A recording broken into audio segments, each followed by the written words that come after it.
Can't talk about July without having new music from July Talk. True North Reviews, True North Reviews, True North Reviews. Hey there, welcome to True North Reviews. My name is Ryan, and today we are discussing the new July Talk record, Pray For It. This is the third studio album from the Toronto alternative rock band July Talk, who have been together since 2012, building up a heap of attention from songs like Guns and Ammunition, Paper Girl, Push and Pull, among others. Despite having a number of great songs in their discography, most people would argue July Talk are renowned for the vocal contrast between lead singers Peter Governess and Leah Fave. Both being very animated and electric when it comes to their performances, Peter having the distinct guttural growl and Leah playing it more on the softer and sweet side. It's like the singers are from two separate worlds, yet the dynamic between the two has made a lot of their music very compelling to listen to over the years. Take that and back it with the blaring bluesy rock guitar riffs, and their first two albums, they're nothing short of stellar, jam-packed with raw and distorted noise. Now, it has been since 2016 when we got the last LP Touch, and having 4 years to tour with that album has offered the band a lot of potential for growth and progression with their identity, sound, songwriting as well. It's funny because the first and second album had the same length between releases but stayed pretty similar to one another. Pray For It, this third studio album, being that exact release that takes advantage of those opportunities for artistic growth though. Two elements of July Talk's music have drastically changed from those first two albums. Some older fans might be able to recognize those pretty easily. One, first and foremost, their loud and rock and roll sound is slowly being phased out with more electronic and atmospheric instrumentation. And two, their approach to lyrics, this time exploring personal stories or critiquing society at large when it comes to uneven power distribution. Both of those changes were implemented and teased on the singles Pay For It and Identical Love, with the latter of the two spending a good portion of its runtime establishing a minimal and eerie mood, something that has always loomed in the background for July Talk's music, but never to the point where you have an extreme amount of introspection or even a tinge of sadness. Notably, on Identical Love, there is no guitar from what I'm hearing. The drums roll right around the kit. We have soft touches of horns, almost like a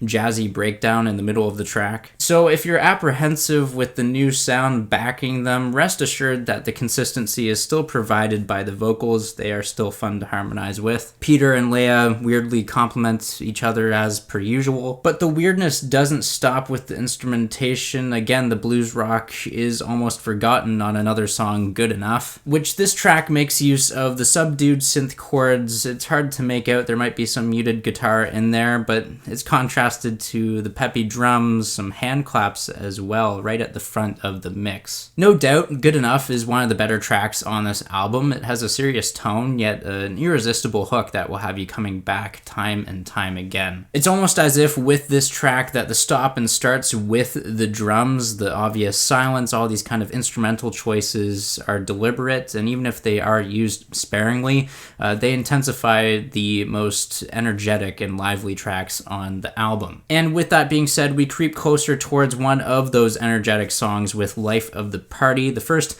prominent appearance of the guitar on the album 3 songs in. It's worth noting that this is a Leah track. She's the only one singing on here, but as a band performing all together, I can still picture this one being performed live at a festival for some reason. I think it's because of the guitar. Paired with the fourth track on Pray For It, though, we have that response from Peter and a bit more of a groovy bass line on the track Pretender. Keep in mind, there's always been that odd brand of dancing when it comes to July Talk's music, especially when it is spooky. Unfortunately, the next section of the album is heavily slowed down as we had all this momentum building towards the groove and riff-based songs.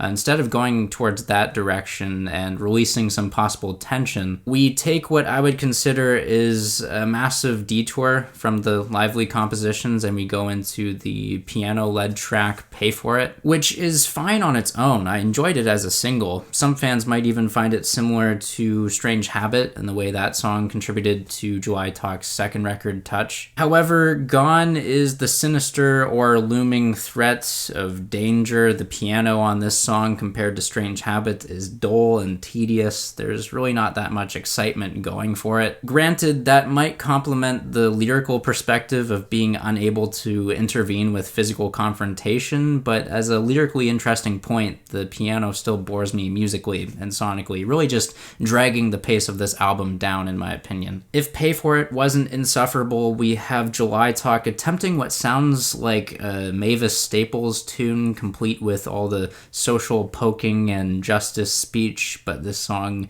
goes nowhere. Between the forcibly handed over vocal lines to the overly repetitive "give me a sip of it," it's just something I never really wanted from July Talk, even though I do appreciate the concept of it lyrically as well. Even the explosion at the end of the track, the dynamics, doesn't really pay off. Thankfully, the rest of the album kind of puts things back on track for the most part. We have a song, Friend of Mine, which is almost like a glimmer of the past for July Talk. We have this cutesy and loving duet between Peter and Leia. One of the best examples that we've had of them for chemistry. Interestingly enough, there's like this R&B kind of setup with the chord progression, the song structure, throwing in a guiro. The song's a nice reminder of July Talk's dynamic between the two unlikely co-lead vocalists. And sure, it might not be as aggressive or in your face like other July Talk songs, but it really shows off the softer side, especially to Peter's vocal delivery, which that is actually on full display on the song See You Through. Instead of getting the chorus and really gravelly vocals that we're used to from Peter, he reaches up into his higher register on that track.